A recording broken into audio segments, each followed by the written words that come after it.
Good night friends, তোমরা কেমন আছো? তোমাদের ভালোবাসায় আমিও খুব ভালো আছি। আজ বহুদিন পর ভয়েসে এলাম। কি জানি না কেন, কি হয়েছে, কোনো এক অজানা কারণে জানো তো। আর ফেসবুকে ঠিকঠাক কাজ করতে ভালোও লাগে না, কেন জানি না, কোনো উৎসাহ পাচ্ছি না। হয়তো করতে হয়, করছি, ঠিকমতো দেখবে অ্যাক্টিভ থাকতে পারছি না। তাছাড়া ছেলে এবছর মাধ্যমিক দেবে, এবছর নয় সামনের বছর, তো পড়ার প্রেশার আছে, ওর পেছনে সময় দিতে হয়, বিভিন্ন কারণ সব মিলেমিশে ঠিক আগের মতো আর ফেসবুকে কাজ করার আনন্দটা পাই না, কেন জানি না।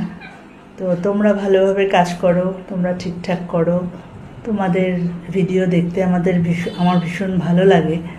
তো তোমরা কাজ চালিয়ে যাও, ভালো থেকো, সুস্থ থেকো, আনন্দে থেকো। টাটা, শুভরাত্রি।